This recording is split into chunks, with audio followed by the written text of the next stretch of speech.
Hello students, welcome to Magnet Brains. मैं हूं आपकी इंग्लिश एजुकेटर और जैसे कि हमने हमारी लास्ट वीडियो में the day the river spoke unit number 1 learning together के क्वेश्चन आंसर्स करे थे, आज हम उसको कंटिन्यू करने वाले हैं हमारे पार्ट नंबर 2 में, जिसमें हम स्टार्ट करेंगे लेट अस लिसन से और अपनी लास्ट एक्टिविटी तक करेंगे जो कि है लेट एक्सप्लोर। तो चलिए स्टार्ट करते हैं बिना किसी डिले के। जो हमारी फर्स्ट एक्सरसाइज है वो है लेट अस लिसन। यहाँ हमें कुछ वर्ड्स दिए गए हैं, उनको स्टार्ट करते हैं हम रीड करना। Read the words given in the box below.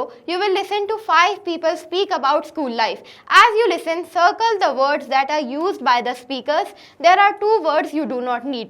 तो यहाँ हमें क्या हमारी एक्सरसाइज है, यहाँ हमारी एक लिसनिंग एक्टिविटी है जिसमें हम 5 स्पीकर्स को सुनेंगे जो कि बात करेंगे। किस बारे में बात करेंगे? स्कूल लाइफ के बारे में। और यहाँ हमें कुछ बॉक्स में वर्ड्स दिए गए हैं और जब हम उसे सुनेंगे तो हम क्या करेंगे, उन वर्ड्स को लिख लेंगे कि उन वर्ड्स का उन्होंने यूज़ करा है कि नहीं करा है। कौन कौन से वर्ड्स हैं हमारे? लॉयर है, डेस्क है, home maker, principal, posters, then we have newspapers, marriage, advertisements, career and books. तो ये हमें वर्ड्स दिए गए हैं, उसको हमें सुनकर स्पीकर्स को बोलते हुए हमें नोटिस करना है कि वो बोल रहे हैं कि नहीं बोल रहे हैं। तो स्टूडेंट्स, क्योंकि ये एक लिसनिंग हमारी एक्टिविटी है तो मैं रीड करूँगी और आप मेरी वॉइस को एकदम फुल स्पीड पे जो वीडियो की ऑडियो है वो कर लीजिए और आप मेरी वॉइस को एकदम क्लियरली सुनिएगा और ध्यान दीजिएगा कि कौन सा वर्ड्स मेंशन हो रहा है कि नहीं हो रहा है। यहाँ आपको सिर्फ लिसन करना है, वॉच नहीं करना है, ठीक है। Speaker 1, father, should girls attend school? Yes, they should. I do my best to ensure that both my son and daughter get equal opportunities.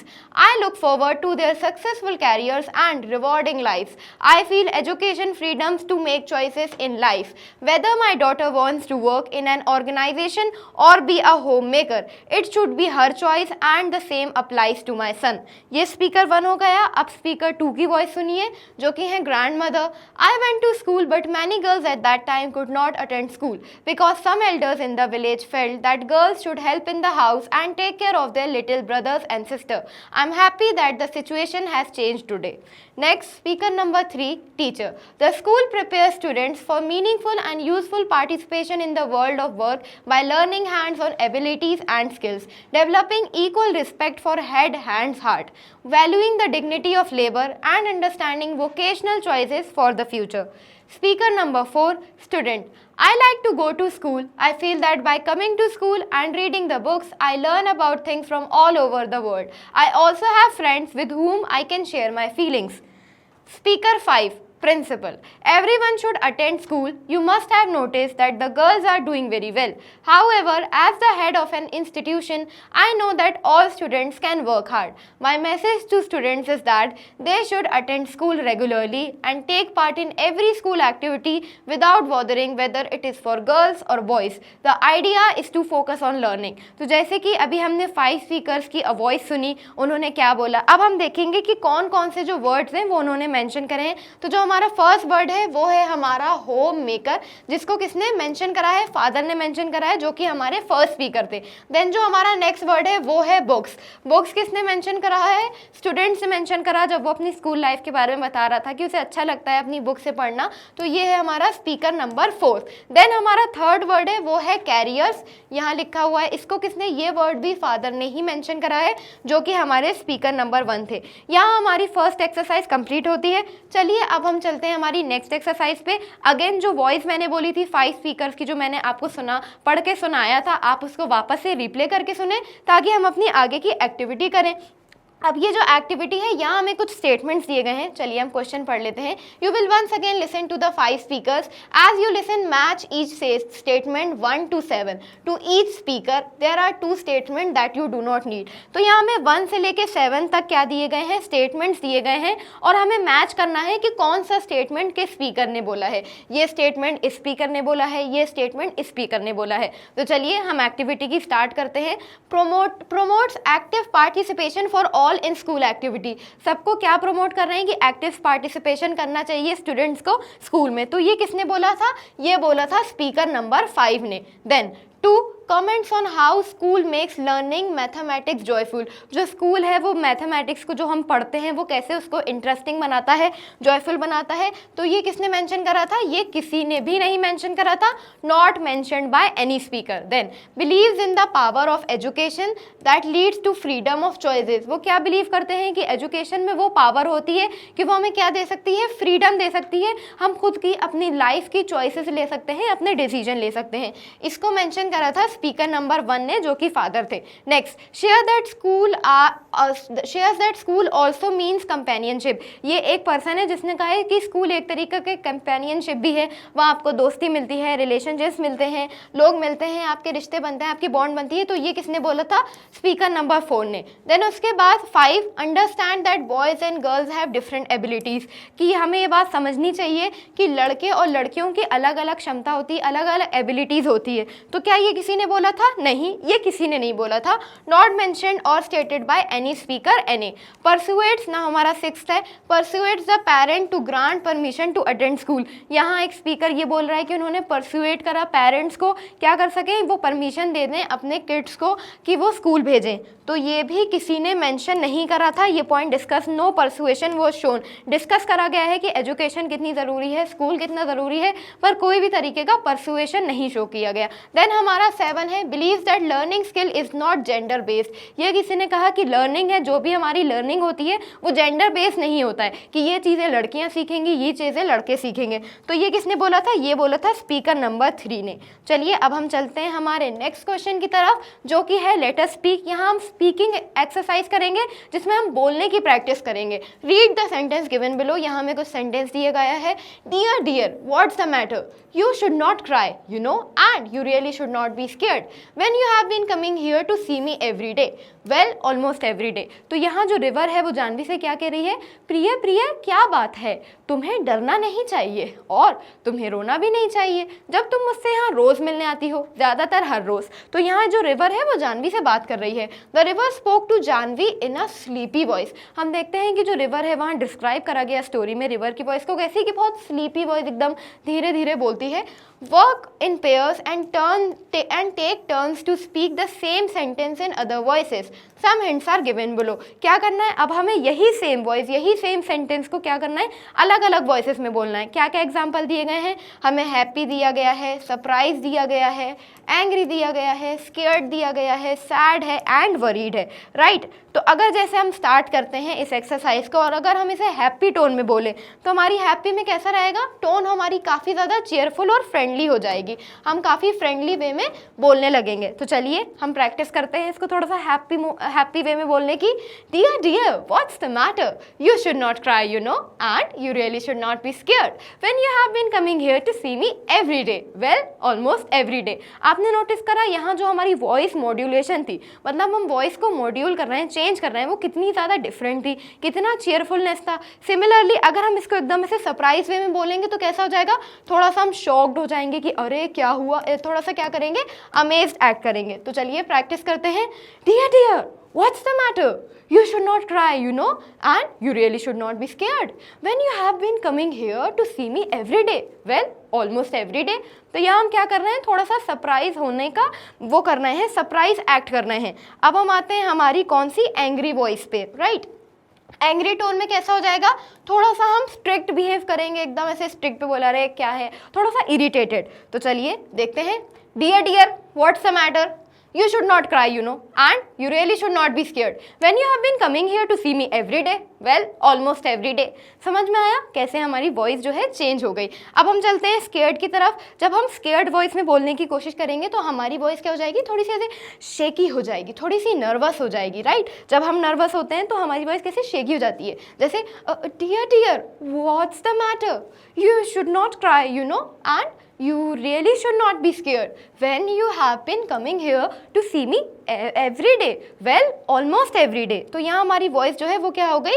थोड़ी सी शेकी हो गई, राइट। अब हम चलते हैं हमारी सैड वॉइस की तरफ कि अगर हम सैड होंगे तो कैसे बोलेंगे। सैड में क्या हो जाएगा? हमारी टोन सॉफ्ट हो जाएगी, इमोशनल हो जाएगी, हम एकदम इमोशनल वे में, सैड वे में बोलेंगे। तो dear dear what's the matter, you should not cry you know, and you really should not be scared when you have been coming here to see me every day, well almost every day. ये हमारी voice emotional हो गई, एकदम slow हो गई, sad हो गई। फिर उसके बाद हमारा लास्ट है वरीड, मतलब चिंतित वॉइस में बोलना। टोन क्या हो जाएगी, हमारी थोड़ी सी केयर रहेगी, थोड़ी सी परवाह रहेगी, और एंग्शियस थोड़ा सा हम घबराए हुए भी रहेंगे, एंग्शियस भी रहेंगे, राइट।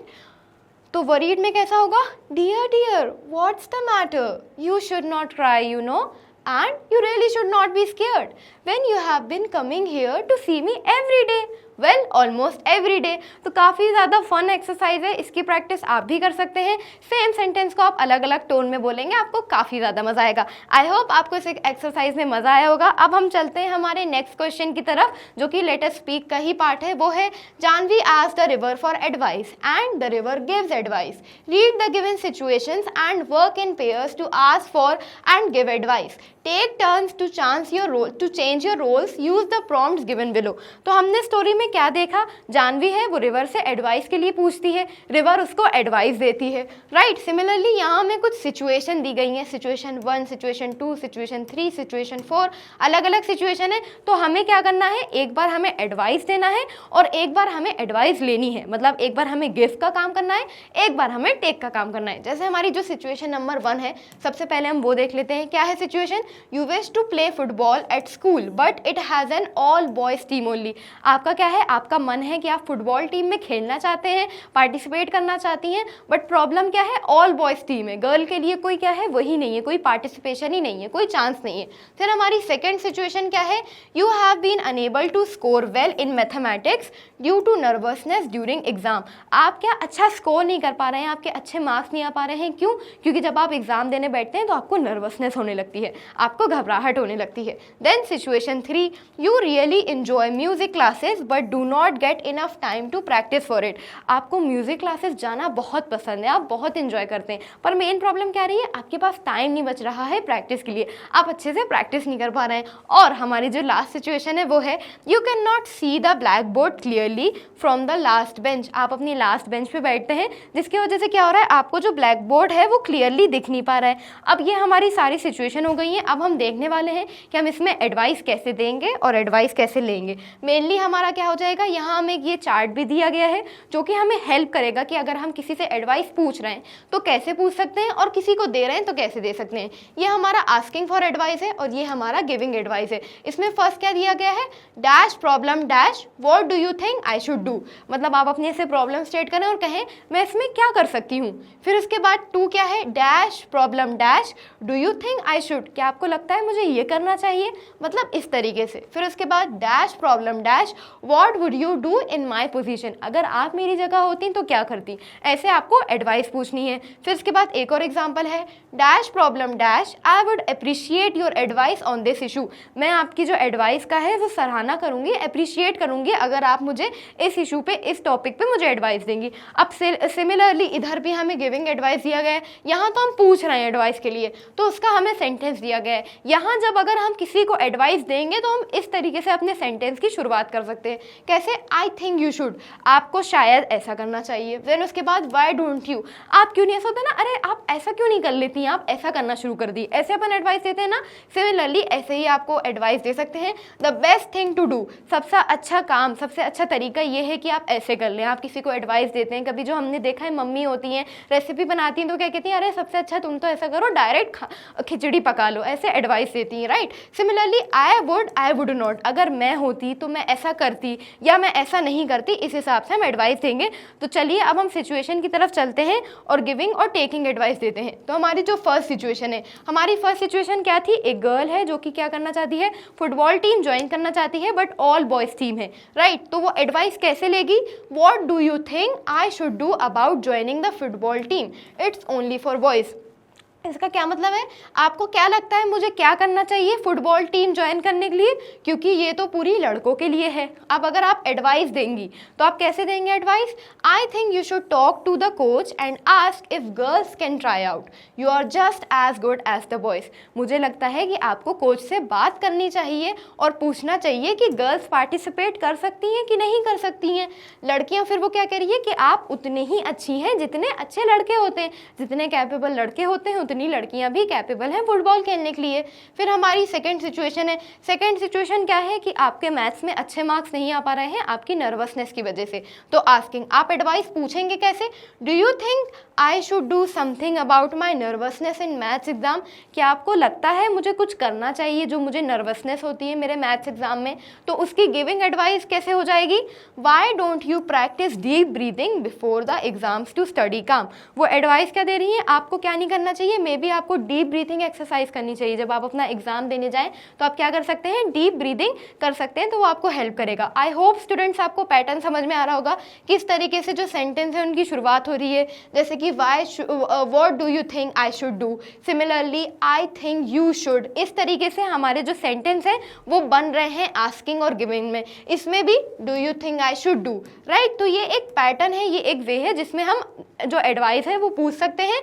सिमिलरली इस वे में वाई डोंट यू, फिर उसके बाद आई थिंक यू शुड, इस वे में हम एडवाइस जो है दे सकते हैं। अब हम चलते हैं हमारी नेक्स्ट सिचुएशन पर, जो कि है आपको म्यूज़िक काफ़ी ज़्यादा पसंद है पर आपको उसको प्रैक्टिस करने के लिए टाइम नहीं मिल रहा है। तो आप कैसे पूछेंगे? What would you do if you loved music but had no time to practice? आप क्या करती हैं अगर आपको म्यूज़िक बहुत पसंद होता पर आपके पास टाइम नहीं होता प्रैक्टिस करने के लिए? तो यहाँ हमारा सेंटेंस कैसे शुरू हो रहा है? व्हाट वुड यू डू, आप क्या करती? अब गिविंग आंसर कैसे देंगी वो एडवाइस कैसे देंगी? The best thing to do is to set a small time each day like 15 minutes to practice music. सबसे अच्छी चीज़ क्या है? The best thing to do. आप ध्यान दीजिए किस हिसाब से जो सेंटेंस है उसका स्ट्रक्चर स्टार्ट हो रहा है, कैसे वो बिगिन हो रहा है। तो वो क्या कह रही है कि छोटा छोटा टाइम निकालना, मे बी 15 मिनट का टाइम निकाल लेना और म्यूज़िक की प्रैक्टिस करना। ज़रूरी नहीं है कि हमें कोई चीज़ पसंद है तो हम डायरेक्ट उसको 1 घंटा दें। मे बी अगर हमारा जो स्केड्यूल है वो टाइट है तो हम अपना 15 मिनट्स दे सकते हैं। अब आ जाते हैं हम हमारी सिचुएशन नंबर 4 पे, आस्किंग। यहाँ हमारी जो सिचुएशन थी वो क्या थी? एक स्टूडेंट है जो कि पीछे बैठती है और पीछे बैठने की वजह से उसे सामने का ब्लैक बोर्ड क्लियरली नहीं दिख रहा है। तो यहाँ वो एडवाइस कैसे पूछेगी? I would appreciate your advice on not seeing the black board from the last bench. मैं क्या करूँगी? आपकी एडवाइस को अप्रिशिएट करूँगी अगर आप मुझे एक सही सलाह दे सकें कि मैं पीछे बैठकर जो ब्लैक बोर्ड है उसको क्लियरली नहीं देख पाती हूँ, और not seeing the black board from the last bench. अब यहाँ एडवाइस कैसे दी जाएगी? If I were you I would politely ask the teacher to move to a closer seat. अगर मैं आपकी जगह होती, कैसा सेंटेंस बन रहा है हमारा? इफ़ आई वर यू मतलब अगर मैं आपकी जगह होती तो मैं टीचर से कहती कि मुझे आगे की सीट दे दें, मेरी जो सीट है उसको चेंज कर दें ताकि मुझे क्लियरली समझ में आए, है ना, क्लोजर सीट। आई होप आपको ये एक्टिविटी समझ में आ गई होगी। अब हम चलते हैं हमारी लेट अस राइट एक्टिविटी पे। जैसे हमने लिसनिंग कर ली, ठीक है, रीडिंग कर ली, हमने पढ़ा सुना, अब हम लिखने वाले हैं, राइटिंग की प्रैक्टिस करने वाले हैं। तो हमारा क्वेश्चन क्या है? Observing nature. Take some time to observe the world around you over the next few days. Pay attention to the colours, shapes, pattern and texture found in nature. हमें क्या करना है? ऑब्जर्व करना है नेचर को, देखना है कि जो चीज़ें हैं उनका कलर कैसा होता है, उनका शेप कैसा होता है, उनका पैटर्न कैसा होता है, उनका टेक्सचर कैसा है। हर चीज़ का अपना एक अलग अलग टेक्सचर होता है। Look closely at the plants, trees, flowers, birds and even the sky. Closely देखिए प्लांट्स कैसे हैं, ट्रीज कैसे हैं, मतलब आपको अपने आसपास नेचर में जो भी दिख रहा है, पेड़ दिख रहे हैं, पहाड़ दिख रहे हैं, पानी दिख रहा है, सूरज दिख रहा है, आसमान दिख रहा है, हर चीज़ को एकदम क्लोजली ऑब्जर्व करिए। Make detail notes of what you observe. क्या करना है? एक डिटेल्ड नोट्स बनाना है हमें कि हमने क्या ऑब्जर्व करा, क्या चीज़ें हमने पढ़ी और क्या करना है। फिर उसके साथ हमें क्या है? उस पर लिखना है, नोट्स बनाने हैं। Focusing on texture, movements and how light plays with these elements. और कैसे जो लाइट है वो उन चीज़ों के साथ प्ले करती है, क्योंकि जब किसी चीज़ पे लाइट पड़ जाती है तो जो उसका लुक है वो काफ़ी ज़्यादा चेंज हो जाता है। तो अब हमें यहाँ जो है आगे एक टेबल भी दी जाएगी जिस हिसाब से हम अपना पैराग्राफ लिखेंगे। उसके आगे वो कहते हैं record your observation in detail and the feature that draw your attention on the most, whether it's the soft ripple of water, the vibrant Flutter of butterfly. वो क्या कह रहे हैं कि आप जो भी ऑब्जर्व कर रहे हैं, अब आपने जो भी ऑब्जर्व करा उसको आप रिकॉर्ड करिए अपने एक्सपीरियंस को। फिर वो चाहे छोटी सी छोटी चीज़ हो या बड़ी से बड़ी, जैसे जो पानी की जो बूंद होती है वो वेव बनती है, वो फ्लटरिंग होती है, उसको ऑब्जर्व करिए उस रिपल को। या जो फ्लटर, जैसे जो तितली है वो अपने ऐसे पंख फैला के ऐसे जाती है, उड़ती है, उसको ऑब्जर्व कर सकते हैं, उसके विंग्स को। And the colour of birds, birds का कलर कैसा है, फ्लावर्स का कलर कैसा है। Now right a descriptive paragraph based on on what you have observed. फिर आपको क्या करना है, डिस्क्रिप्टिव पैराग्राफ लिखना है। डिस्क्रिप्टिव मतलब क्या होता है, नाम से ही समझ में आ रहा है कि डिस्क्राइब करना है। तो आपको एकदम चीज़ों को बहुत ज़्यादा अच्छे से डिस्क्राइब करते हुए लिखना है कि आपने क्या ऑब्जर्व करा, आपने क्या एक्सपीरियंस करा। Highlight the colours, shapes, texture and unique detail that made an impression on you. जो भी मेन डिटेल्स हैं, जो भी आपने नोटिस करा, आपका क्या उस पर इम्प्रेशन पड़ा, आपको क्या इंटरेस्टिंग लगा, उसके बारे में बताइए। और हमें क्या करना है, अब हमें इस एक्टिविटी में सबसे पहले तो एक टाइटल देना है, हम जो भी ऑब्जर्व करके पैराग्राफ लिखने वाले हैं। अब यहाँ हमें आइडियाज़ और उसके हिसाब से प्रॉम्प्ट्स दिया गया है। जैसे कि अगर हम कुछ ऑब्जर्व करेंगे तो उसको हम कैसे लिख सकते हैं, एवरी डे आई सी, हर रोज़ मैं देखता हूँ। दूसरे वे में कैसे लिख सकते हैं, I find it very interesting, मुझे ये बहुत दिलचस्प लगता है कि आप आगे अपने सेंटेंस को कंटिन्यू कर सकते हैं। फिर उसके बाद आप जब ये सब महसूस कर रहे हैं, आप ऑब्जर्व कर रहे हैं, तो आपको कैसा फील हो रहा है और क्यों फील हो रहा है, तो उसको आप कैसे लिख सकते हैं, आई लाइक बिकॉज में भी आप कह सकते हैं, I like the smell of flower because, मुझे फूलों की खुशबू पसंद है। तो आप ऐसे अपने सेंटेंस को कंटिन्यू कर सकते हैं। आई फील एज, जो भी आपको फील हो रहा है, पीसफुल फील हो रहा है, जो कि हम आगे करेंगे। Then what is your message to everyone around you, ये ऑब्जर्वेशन करने के बाद आप दूसरे लोगों को, अपने आसपास के लोगों को क्या मैसेज देना चाहेंगे। I want to tell you that, मैं आपको बताना चाहूँगा, या माई एडवाइस टू ऑल, मैं सबको ये सलाह देना चाहूँगा। आप एक बार इसका लुक देखिए, फिर हम आगे जाके इसको कंटिन्यू करते हैं। तो चलिए अब हम अपनी एक्सरसाइज को स्टार्ट करते हैं। तो ये जो हम पैराग्राफ लिखने वाले हैं, आप खुद से भी अपनी जो पैराग्राफ है उसको लिख सकते हैं, ये मैंने आपके लिए प्रोवाइड करा है। तो हमने इसका जो टाइटल है वो क्या लिखा है, the silent beauty around us. क्या है, द साइलेंट ब्यूटी, जो खामोशी, जो खूबसूरती है हमारे आसपास, उसको हम ऑब्जर्व करेंगे। Every day I see that nature shows us it's quite beauty, हर रोज़ मैं देखता हूँ, देखती हूँ, क्या देखती हूँ कि नेचर जो है वो अपनी क्वाइट ब्यूटी दिखाती है। मतलब नेचर शोर नहीं मचाती है अपनी ब्यूटी दिखाने के लिए, हमें खुद ब खुद शांति में नेचर की ब्यूटी दिख जाती है।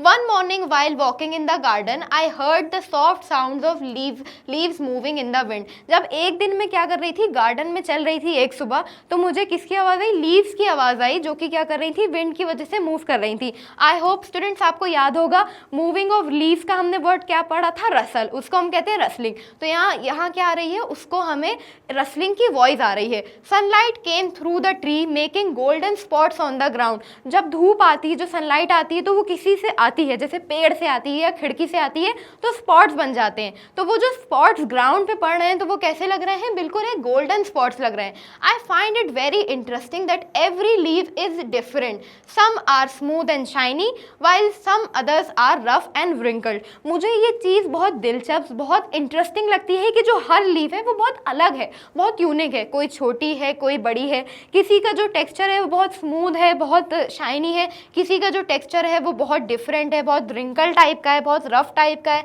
अब हम चलते हैं हमारे नेक्स्ट पैराग्राफ पर। I love watching butterflies fly from one flower to another flower. मुझे बहुत अच्छा लगता है जब मैं तितलियों को उड़ता हुआ देखता हूँ एक फ्लावर से दूसरे फ्लावर की तरफ। One had bright yellow wings that looked like tiny lights in the सन।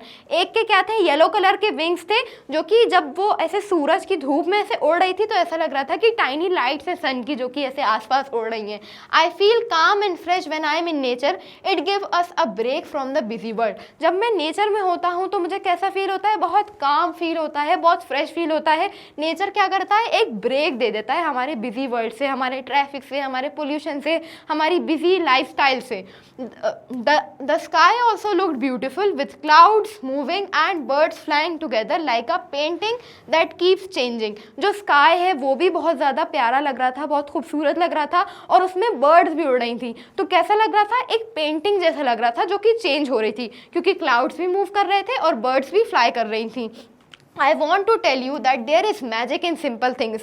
मैं आपको बताना चाहता हूँ कि सिंपल चीज़ों में ना एक जादू है। If we just take times to notice, अगर हम सिर्फ थोड़ा सा वक्त निकाल के नोटिस करें, क्योंकि हम नोटिस करते ही नहीं हैं, हम ऑब्जर्व करते ही नहीं हैं। My advice to all is observing nature can teach us to be patient, peaceful and to enjoy quiet moments. मेरी एडवाइस क्या है, मैं सबको ये एडवाइस देना चाहूँगा कि अगर हम नेचर को ऑब्जर्व करें तो वो हमें पेशेंट बना सकता है, मतलब हमारे अंदर सब्र ला सकता है, राइट, हमें पीसफुल बना सकता है, और हमें ये एहसास दिला सकता है, या हमारे अंदर ये एबिलिटी ला सकता है कि हमें हमारे नॉर्मल मोमेंट्स को, हमारे क्वाइट मोमेंट्स को एंजॉय करना चाहिए। यह हमारा जो ये पैराग्राफ है वो कंप्लीट हो गया। अगर आप चाहें तो अनदर वे में भी इसे लिख सकते हैं। अब हम चलते हैं हमारी लेट अस एक्सप्लोर वाली एक्सरसाइज पे। Discuss why rivers in India are considered to be sacred and most of them are refer to as female. यहाँ क्या डिस्कस करने को बोल रहे हैं कि जो रिवर्स है इंडिया में उनको हम सैक्रेड क्यों बोलते हैं, मतलब हम उनको इतना पवित्र क्यों मानते हैं, और उसमें से जो मोस्ट हैं वो फीमेल्स हैं। Some rivers are refer to as male, पर हाँ कुछ ऐसे रिवर्स हैं जिनको हम मेल की तरह भी बोलते हैं, जैसे कि हमारा ब्रह्मपुत्र हो गया या सोन रिवर हो गया। तो सबसे पहले हम हमारे फर्स्ट क्वेश्चन का आंसर देखते हैं कि जो रिवर्स हैं उनको सैक्रेड क्यों माना जाता है, उनको इतना पवित्र क्यों माना जाता है। तो उसका आंसर है in India rivers are seen as sacred because they are seen as life givers. They provide water for drinking, farming and other essential activities. जो इंडिया में जो रिवर्स हैं उनको इतना पवित्र इसलिए माना जाता है क्योंकि हम उनको एज अ लाइफ गिवर देखते हैं। क्यों? क्योंकि वो हमें पानी देते हैं हमारी फार्मिंग के लिए, फिर चाहे हमें हमारा खाना चाहिए हो जो कि फार्मिंग से आता है, और फार्मिंग होती है पानी की हेल्प से। फिर या हमें अपनी day to day life activities करनी हो जैसे कि कुकिंग, क्लीनिंग, बाथिंग, या हमें पानी पीने के लिए चाहिए हो, तो एक तरीके से जो रिवर है वो हमें लाइफ दे रहा है। लाइफ किससे दे रहा है? हमें वाटर प्रोवाइड करके। और हमारा दूसरा रीज़न क्या है? River also plays an important role in religious activities and ritual as people believe bathing in the river washes away their sins and brings spirituality। वो क्या कह रहे हैं कि रिवर एक और इम्पॉर्टेंट रोल करता है हमारी रिलीजियस एक्टिविटीज़ में। क्या लोगों के अंदर ये बिलीव है, ये भरोसा है कि अगर वो पानी में लाइक नदी में डुबकी लगाएंगे तो इससे क्या होता है, उनके जितने भी पाप हैं वो सब धुल जाते हैं, और उनके अंदर क्या लाता है? स्पिरिचुअलिटी लाता है, उन्हें एक अच्छा इंसान बनाता है, उनके सारे जो पाप हैं वो धुल जाते हैं। फिर उसके बाद हमारा नेक्स्ट क्वेश्चन है कि हम रिवर को फीमेल की तरह क्यों प्रेफर करते हैं, ये भी हम आगे देखते हैं। उसका आंसर है most rivers in India refer to as female because they are associated with nurturing and motherhood qualities traditionally link to femininity like Yamuna and Ganga. Most rivers को हम फीमेल्स क्यों कहते हैं? क्योंकि वो किससे लिंक्ड है? नर्चरिंग से लिंक्ड है। कैसे हम क्या करते हैं? नर्चर करते हैं। मदरहुड क्वालिटी से लिंक्ड है। क्या होता है? रिवर एक तरीके से हमें नर्चर करता है स्टूडेंट्स। कैसे करता है? हर चीज़ के लिए हमें प्रोवाइड करता है, हमारे खाने के लिए, पीने के लिए, नहाने के लिए। एक मदर भी यही करती है, अपने बच्चे को प्रोवाइड करना, अपने बच्चे को नर्चर करना। तो ये कहीं ना कहीं फेमिनिटी, फीमेल क्वालिटी से लिंक्ड है, मदरहुड से लिंक्ड है। इसलिए हम बहुत सारी जो हमारी रिवर्स हैं उनको हम लाइक फीमेल नेम से बुलाते हैं, जैसे कि गंगा हो गई, यमुना हो गई। पर अब हमारे कुछ ऐसे रिवर्स हैं जिनको हम मेल से भी बुलाते हैं, मेल नाम से भी बुलाते हैं, जैसे कि हमारा हमने अभी पढ़ा कौन सा? सोन रिवर था और ब्रह्मपुत्र रिवर था। उसका रीजन क्या है?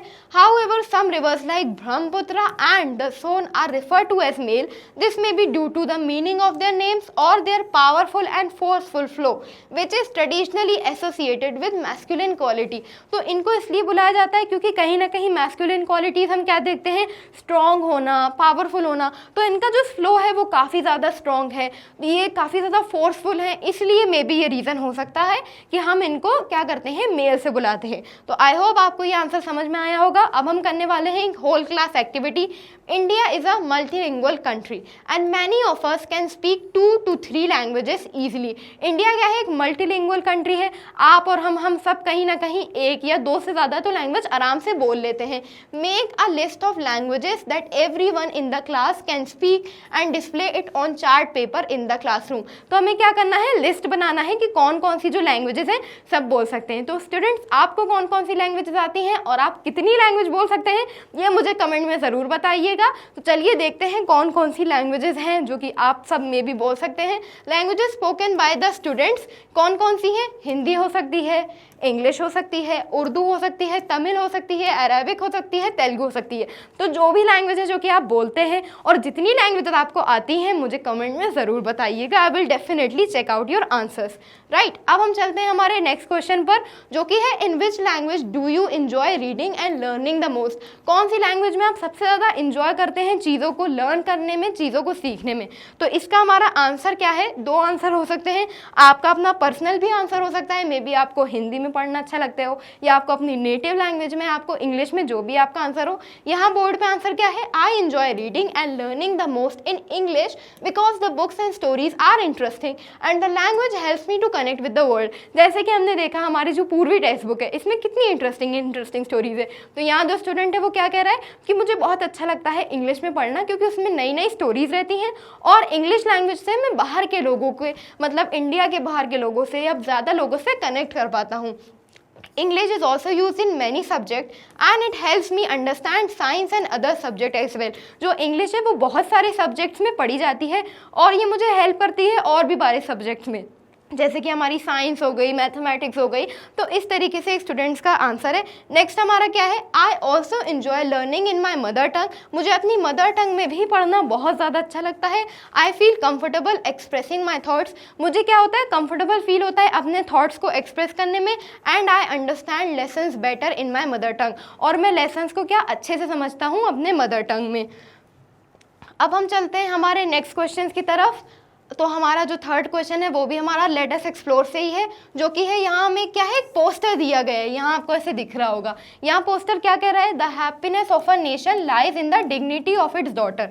जो एक देश की जो खुशी है वो किस में लाई करती है, उनके उसकी डॉटर, उसकी बेटियों की खुशी, उसकी बेटियों की डिग्निटी में, उसकी बेटियों की सेल्फ रिस्पेक्ट में। डिग्निटी क्या होता है, हमारी सेल्फ रिस्पेक्ट होती है। तो चलिए अब हम क्वेश्चन पढ़ते हैं। Read the poster given below. Poster हमने पढ़ लिया है, यहाँ हमारा ये ऐसा पोस्टर है।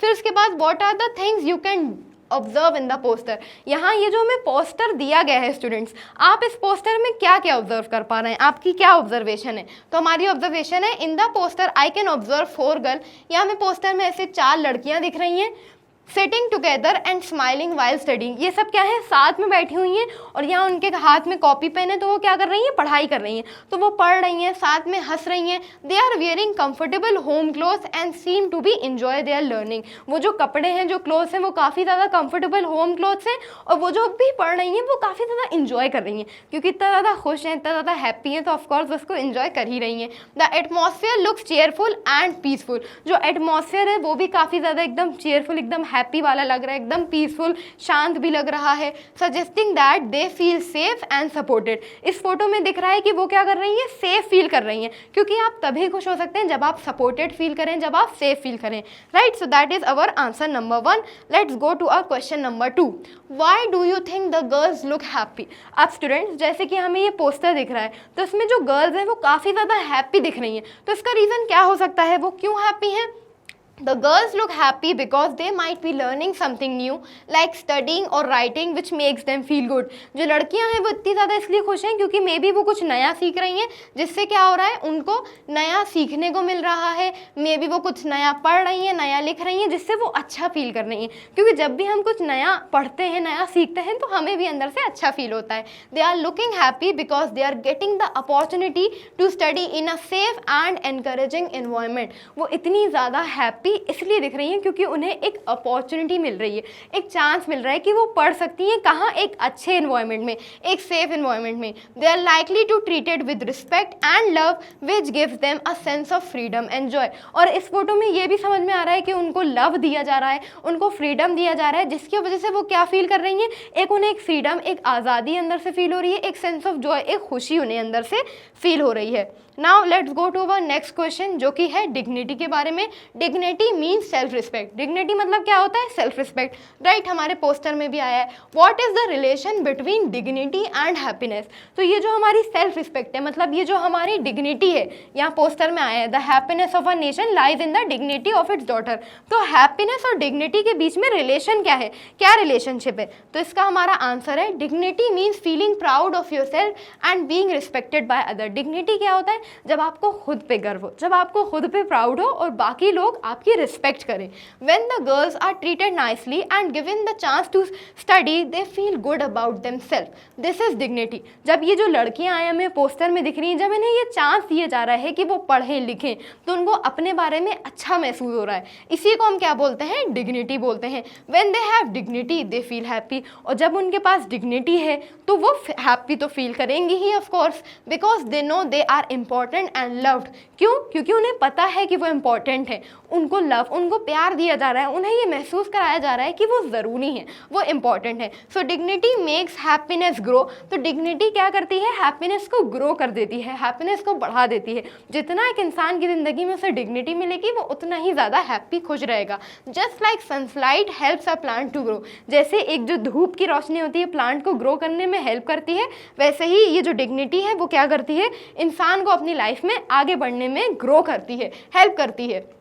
How does a nation prosper when its daughter are happy. तो यहाँ हमें क्या दिया गया statements, the happiness of a nation lies in the dignity of its daughter. तो हम यहाँ क्वेश्चन पूछा जा रहा है कि प्रॉस्पर मतलब एक जो देश है, एक जो नेशन है, वो कैसे पनपता है, वो कैसे प्रॉस्पर करता है जब उसकी जो डॉटर्स होती हैं वो हैप्पी होती हैं, वो खुश होती हैं। तो इसका आंसर है a nation prosper when its daughter are happy because happy girls grow into strong educated women. Nation ऐसे आगे बढ़ता है हमारा नेशन जब उसकी बेटियां खुश होती हैं, वो इसलिए क्योंकि जब लड़कियां पढ़ती हैं, लिखती हैं, जब वो खुश होती हैं तो वो क्या करती हैं, एक स्ट्रॉन्ग, एक मजबूत, एक एजुकेटेड वुमेन बनती हैं who contribute to society in many ways. और जब वो बड़ी होके, खुश होके एक अच्छी, एक स्ट्रॉन्ग इंडिपेंडेंट वुमेन बनती हैं तो वो सोसाइटी में भी कंट्रीब्यूट करती हैं और बहुत तरीके में। मे बी वो अच्छी फैमिलीज बिल्ड करती हैं, they build families, they build better families, communities and work place. वो अच्छी कम्युनिटीज़, क्योंकि हमने देखा है कि एक मदर की कितनी सिग्निफिकेंस होती है, एक फीमेल की, उसके कंट्रीब्यूशन में इन द सोसाइटी। तो वो एक अच्छी फैमिली बनाती हैं, अच्छी कम्युनिटीज़ बनाती हैं और वर्क प्लेस भी, क्योंकि वो वहाँ काम करती हैं, वहाँ कंट्रीब्यूट करती हैं। When girls are empowered the whole nation become healthier. जब लड़कियाँ जो हैं वो एम्पावर्ड होती हैं तो क्या होता है, जो होल कम्युनिटी है वो कैसा फील करती है, अच्छी हो जाती है, क्योंकि फीमेल्स भी एक बहुत इंपॉर्टेंट पार्ट है हमारी सोसाइटी का, राइट। तो जितना ज़्यादा हम गर्ल्स को पढ़ाएंगे, लिखाएंगे, वो उतनी ज़्यादा आगे बढ़ेंगी, वो उतना ज़्यादा एम्पावर्ड फील करेंगी, more educated and more progressive. हर तरीके से जो हमारी सोसाइटी है वो इम्प्रूव होगी, वो हेल्दी बनेगी, वो एजुकेटेड बनेगी, वो और ज़्यादा प्रोग्रेसिव बनेगी। ओके, फिर हम आ जाते हैं हमारे फोर्थ क्वेश्चन पे, जो कि है the government has launched many schemes for the education of girl child. हमारी जो गवर्नमेंट है उसने बहुत सारी स्कीम्स जो हैं वो लॉन्च करी गई हैं, किसके लिए, गर्ल्स की एजुकेशन के लिए। सम of them are Beti Bachao Beti Padhao. सबसे पहले हमारी क्या है, एक बेटी बचाओ बेटी पढ़ाओ, आपने सुना होगा, काफ़ी फेमस लोगन है। फिर एक हमारा है बालिका समृद्धि योजना, समग्र शिक्षा स्कीम, कस्तूरबा गांधी बालिका विद्यालय। तो ये हमारी अलग अलग स्कीम्स है जो कि गवर्नमेंट ने लॉन्च करी है। Find out more such schemes from the internet और from your teacher and spread awareness in your neighbourhood. तो हमारा नेबरहुड, तो यह हमारा टास्क क्या है, हमें और स्कीम्स के बारे में पता करना है जो कि गवर्नमेंट ने लॉन्च करी है, और उसके बाद हमें क्या करना है, हमें वो एक्टिविटीज़ करना है जिससे हम क्या कर सकते हैं, हमारे नेबरहुड में अवेयरनेस फैला सकते हैं, लोगों को और ज़्यादा अवेयर बना सकते हैं। तो इसका हमारा आंसर क्या है, some schemes that I could find from the internet are as follows. ये कुछ स्कीम्स हैं जो कि मुझे इंटरनेट से मिली हैं। हमारा फर्स्ट क्या है, सुकन्या समृद्धि योजना, SSY। तो ये योजना क्या करती है, a saving scheme launch under the Beti Bachao Beti Padhao campaign. ये एक स्कीम है जो कि किसके अंडर लॉन्च करी गई है, बेटी बचाओ बेटी पढ़ाओ के अंदर। It encourages parents to save money for their daughters higher education and future needs. इसमें क्या होता है, पेरेंट्स को एनकरेज करा जाता है कि मे बी वो क्या कर सकते हैं, और मनी ज़्यादा सेव कर सकते हैं। क्यों, ताकि उनकी जो बेटी है आगे उसके फ्यूचर नीड्स में काम आए या उसकी एजुकेशन में काम आए। Then next we have CBSE Udaan scheme. ये भी एक बहुत ही काफ़ी फेमस स्कीम है जो कि गवर्नमेंट ने लॉन्च करी है। This schemes aims to support girl students from economically weaker sections by providing free resources and mentoring for engineering entrance exam like JEE। तो ये जो स्कीम है ये क्या करती है, उन लड़कियों को सपोर्ट करती है जो कि कहीं ना कहीं इकोनॉमिकली वीकर सोसाइटी से आती हैं, क्योंकि हमने बहुत बार देखा है जब इकोनॉमिकली कहीं वीकर होता है तो प्रेफरेंस बॉयज़ को दी जाती है, जो कि गलत बात है। इसलिए ये स्कीम आई है लड़कियों के लिए कि वो लड़कियां जो कि मे बी इंजीनियरिंग कर रही हैं और एग्जाम्स क्रैक करना चाहती हैं जैसे कि JEE, तो उनके लिए यहाँ क्या करा जाता है, फ्री रिसोर्सेज प्रोवाइड करे जाते हैं जिससे वो अच्छे से पढ़ाई कर सकें, अच्छे से प्रिपरेशन कर सकें। देन हम देखते हैं कि हम अपने नेबर में अवेयरनेस कैसे फैलाएंगे। ये हमने दो स्कीम्स देख ली, अब हम देखते हैं कि हम अवेयरनेस कैसे स्प्रेड कर सकते हैं हमारे नेबरहुड में। Spreading awareness in the neighbourhood, to spread awareness about these schemes I can. अब मुझे जैसे इन स्कीम्स के बारे में क्या करना है, अवेयरनेस स्प्रेड करनी है। तो सबसे पहले हम क्या कर सकते हैं, प्रिपेयर पोस्टर्स और charts and display them in public places like schools और कम्युनिटी सेंटर्स। हमें क्या करना है, पोस्टर्स प्रिपेयर करने हैं और डिस्प्लेस प्रिपेयर करने हैं जो कि हम क्या कर सकते हैं, पब्लिक प्लेसेस में लगा सकते हैं। जैसे कि आपने अपने मोहल्ले में लगा दिया, किसी स्कूल के बाहर लगा दिया, मॉल के बाहर लगा दिया, मतलब अलग अलग पब्लिक प्लेसेस पे जा जाके आप लगा सकते हैं ताकि लोग और ज़्यादा अवेयर बने। नेक्स्ट क्या है, talk to neighbours and parents about the benefits of girls education and available themes. अब आपके आसपास जो भी लोग हैं, आपके रिलेटिव्स हैं, आपके नेबर्स हैं, आपके खुद के पेरेंट्स हैं, आप उनसे बात कर सकते हैं और उन्हें ये समझा सकते हैं कि एक लड़की का पढ़ा लिखा होना, गर्ल्स की एजुकेशन कितनी ज़्यादा ज़रूरी होती है। और अगर वो इन स्कीम्स को अवेल करेंगे, या अपनी बेटी को पढ़ाएंगे तो उसके कितने ज़्यादा बेनिफिट हो सकते हैं, सिर्फ उनके लिए ही नहीं बट आने वाली आगे सोसाइटी के लिए। थर्ड क्या है, organise a small awareness session in school with the help of teacher and advice invite localities to attend it. हम क्या कर सकते हैं, छोटा सा अवेयरनेस सेशन कर सकते हैं अपने स्कूल में टीचर्स की परमिशन लेके, जिसमें हम क्या कर सकते हैं, अलग अलग लोगों को अलग अलग लोकेलिटीज़ को बुला के वहाँ उनको मे बी स्टेज पे एक स्पीच दे के या एक्टिविटीज़ करके उनको अवेयर कर सकते हैं कि ये वाली स्कीम्स हैं, इनमें आप कर सकते हैं, या गर्ल्स की एजुकेशन इतनी ज़्यादा ज़रूरी होती है। Fourth, share information through WhatsApp messages and social media to reach more people. अब हमें पता है डिजिटल दुनिया है, कोई भी न्यूज़ होती है, कोई भी बात होती है तो वो डिजिटली सबसे पहले फैलती है। तो आप ये पोस्टर या ये मैसेजेस क्या कर सकते हैं, स्टेटस लगा सकते हैं, स्टोरी लगा सकते हैं इन स्कीम्स के बारे में, गर्ल्स की एजुकेशन अवेयरनेस के बारे में। इस तरीके से भी लोगों को आप अवेयर कर सकते हैं digitally, may be WhatsApp messages के थ्रू या मे बी अदर चीज़ों के थ्रू, राइट। आई होप आपको ये जो वीडियो है वो अच्छे से समझ में आया होगा, हर चीज़ इंटरेस्टिंग लगी होगी। आगे के वीडियोस देखने के लिए आप हमारे चैनल, ऐप और वेबसाइट को विजिट कर सकते हैं। ये हमारे कुछ टॉप कोर्सेज हैं। Magnet brains provide high quality education बिल्कुल फ्री में। ये और ई नोट्स और ई बुक्स के लिए the link in the description. अब आपको करना है लाइक, शेयर, सब्सक्राइब और कमेंट करना तो बिल्कुल नहीं भूलना है। Thank you so much for watching.